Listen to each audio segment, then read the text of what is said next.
दमदम नाम का आलू बहुत अच्छा आलू कचालू का व्यापारी था। वो खूब सब्जियां बेचता और अपना घर चलाता। सब्जी ले लो सब्जी, बढ़िया बढ़िया हरी हरी सब्जी। एक दिन सरिता नाम की औरत दमालू से कुछ आलू खरीदती है। उस समय वो रो रही होती है। भैया 1 किलो आलू दे दीजिए। आलू हिम्मत करके उससे पूछता है, बहन जी आप रो क्यों रही हैं? अब बात क्या है कि क्या मैं आपकी कुछ मदद करूं? मेरी कोई मदद नहीं कर सकता, कोई नहीं। अरे अरे बहन जी रोना बंद करिए, बताइए तो सही बात क्या है? मेरे पति हर रोज मांस मुर्गा खाते हैं। मुझे ये सब बिल्कुल पसंद नहीं। मैं माता रानी के व्रत करती हूँ। मैं चाहती हूँ मेरे पति भी सात्विक आहार ले, लेकिन उन्हें ये बात अच्छी नहीं लगती। क्या करूँ कि उनकी ये आदत छूट जाए? इसीलिए अपना खाना मैं अलग ही बनाती हूँ। और मुझे तो आलू बहुत पसंद है। बस अपने हिसाब से 1 किलो ले रही हूँ, हफ्ता भर खाऊंगी। ऐसी बात है? अरे बहन जी आपने बहुत अच्छा किया जो आपने मुझे ये बात बताई। लेकिन एक बात बताइए, आपके पति को मुर्गी इतनी पसंद क्यों है? क्या वो बहुत स्वादिष्ट होती है? हाँ होती होगी। और क्या आप आलू स्वादिष्ट नहीं बनाती? ये आप कैसी बातें कर रहे हो? आपको मैं ऐसी आलू की सब्जी सिखाऊंगा कि मुर्गा मुर्गी कुछ भी नहीं खाएंगे आपके पति। चलिए मैं सिखाता हूँ। क्या सच में? दमालू उस महिला के साथ उसके घर आ जाता है। वहाँ बहुत सारी मुर्गियाँ देखता है। अरे वाह, लगता है मुर्गियाँ भी पाल रखी हैं आपके पति ने। हाँ, इन्हें ही तो खाते रहते हैं। हो, चलिए चलिए बहन जी मैं बताता हूँ सब्जी। दमालू उस महिला को इतनी स्वादिष्ट सब्जी बताता है कि वो औरत बड़ी झट से सीख जाती है और आलू से कहती है, तुमने तो मेरा दिन बना दिया। अगर मेरे पति को ये सब्जी पसंद आ गई और उन्होंने ये मुर्गियाँ खानी छोड़ दी तो मैं तुम्हें मुंह मांगा इनाम दूंगी। बोलो क्या चाहिए तुम्हें? बहन जी पहले अपने पति को खिला तो लीजिए, मैं फिर आऊंगा। और ये जो आपकी मुर्गियाँ है ना, ये सब ले जाऊंगा। ये मेरी दोस्त हैं, इन्हें मैं अपने साथ रखूंगा। इनका जीना भी बहुत जरूरी है। ठीक है, तो कल मिलते हैं। अगले दिन दमालू फिर से सब्जियां बेचने आता है। सब्जी ले लो सब्जी, हरी भरी बढ़िया बढ़िया सब्जी।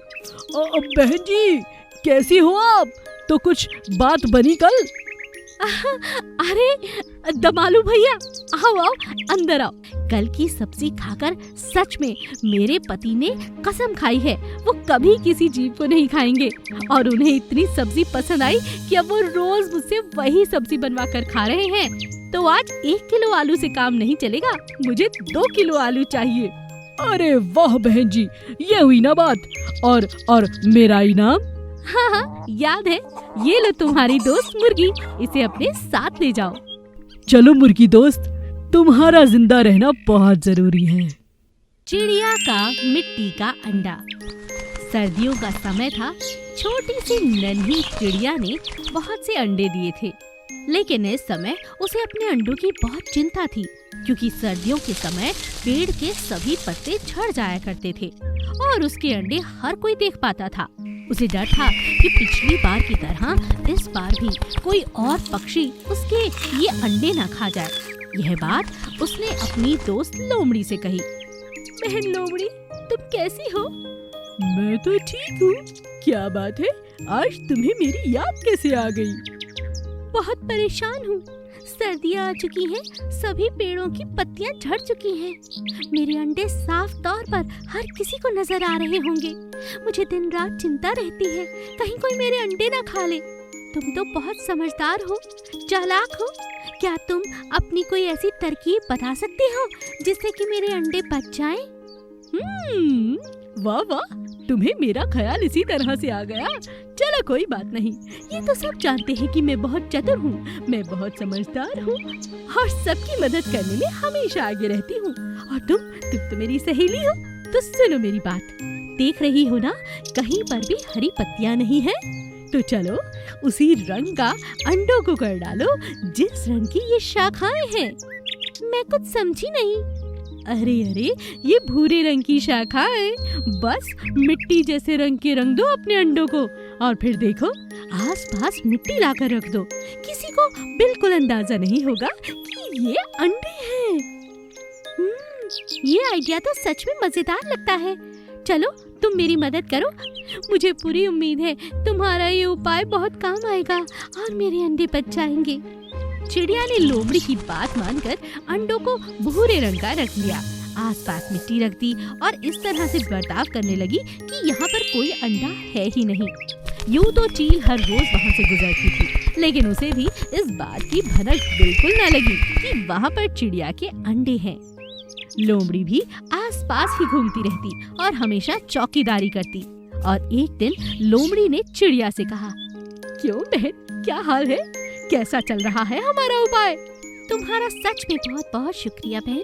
आज मेरे बच्चे बाहर आ गए, बिल्कुल सुरक्षित। यह बात सुनकर लोमड़ी बहुत खुश हुई और खुशी के मारे रोने लगी। अरे तुम रो क्यों रही हो? मैं क्या करूं? सभी जंगल के वासी मुझे बहुत चालाक चतुर समझते हैं और दुष्ट भी, लेकिन तुमने मुझ पर बहुत भरोसा करके मुझसे उपाय मांगा, मेरी बात को माना। मैं तुम्हारा एहसान नहीं भूलना चाहती चिड़िया, तुमने मुझ पर विश्वास किया है। मैं सच में इतनी भी बुरी नहीं हूँ जितना बाकी के जंगल के जानवर मुझे समझते हैं। ये तो मैं जानती हूँ, इसीलिए तो तुमसे मदद लेने आई थी। कल मेरे घर में बड़ी दावत है, मेरे बच्चों की दुनिया में आने की खुशी में। तुम आओगी ना? हाँ हाँ, क्यों नहीं, मैं जरूर आऊंगी।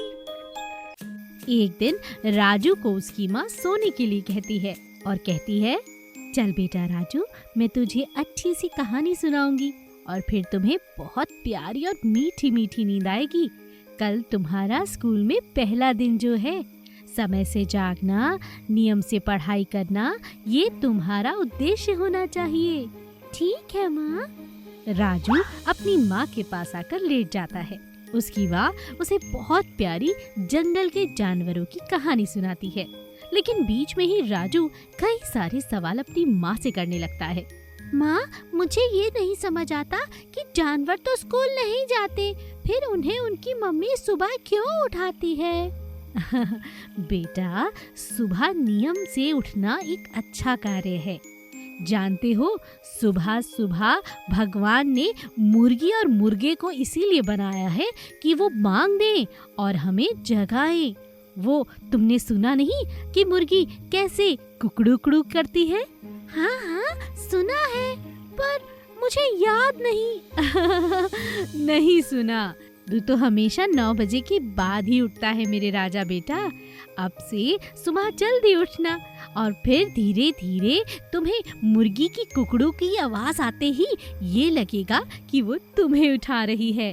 बस जंगल के जानवर भी ऐसे ही जागते हैं और तुम्हें भी ऐसे ही जागना है। माँ, मुझे भी मुर्गी की कुकड़ू को सुननी है।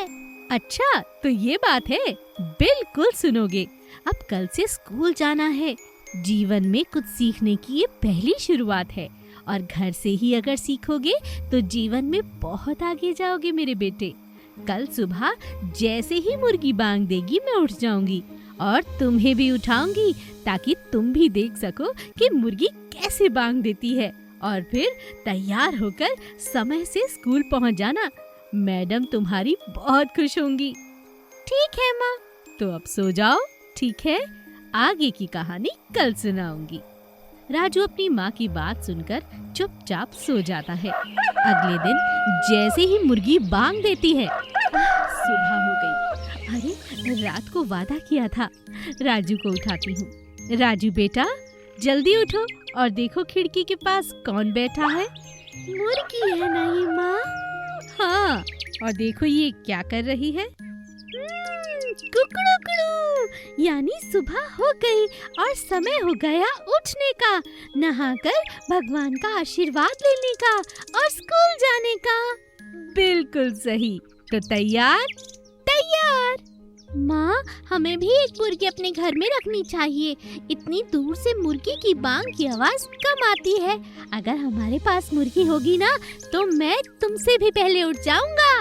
अच्छा, ये बात है तो ठीक है।